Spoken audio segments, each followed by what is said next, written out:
Hello, so this is my polyphonic synth with auto wah or auto swept resonant filter. So the generator I'm using for this synth is based off of the polysynth that we did in class, which is just, I think it was a 4-voice phaser synth that generated a sawtooth sound. I'm using the same bass voice, but I have 2 extra here, so that basically allows me, every time I can hit up to 6 notes, and polytilde will append onto the note data the velocity and note number. It'll pack all that together and it'll route which one that is to these unpack, which then are going to the voices. And I have 2 extra. So these all get added together into one signal. And then that goes to our effect. And I have a wah effect that I've adapted from a different class. And this wah basically consists of a filter that I'm routing MIDI CC to, as you can see on this front panel, kinda. This bob tilde is just the resonant filter. It's built into Pure Data, so I decided to use it. I think it's for an analog synth. It's replicating, I think, a Moog of some sort. I also have dry going straight through. This is the wet signal, so it gets wet gain applied to it. I have a pan abstraction, and then this goes to a final gain stage. Here's basically where all of those, sends, or things are sending from here. They're being received here. And as you can see, I have the dry, wet pan. Everything lines up with the front panel. Inside of these, I just have some scales. So, for example, the center frequency, which is not actually controlled by the human, but rather by the software.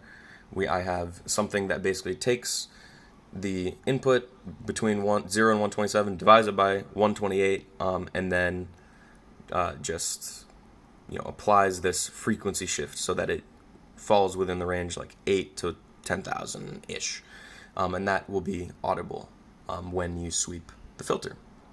And the way that we sweep the filter is via this array here. So this array is you can draw on it basically like this, whatever your heart desires.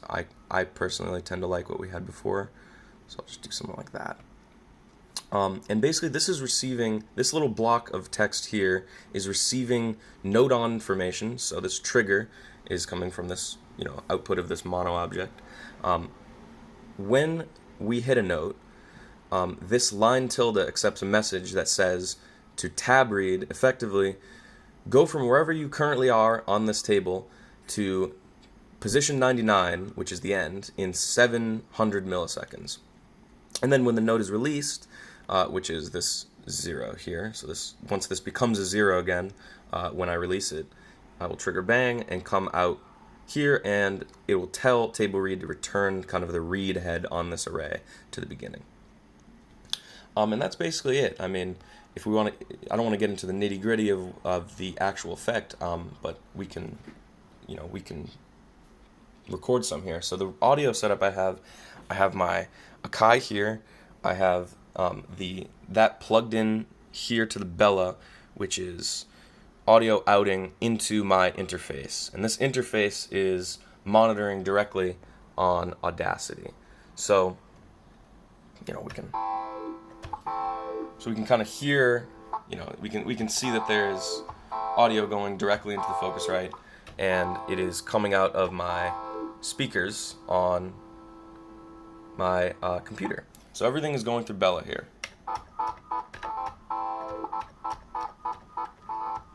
So obviously me drawing here didn't really have an effect. So if we re-upload to Bella,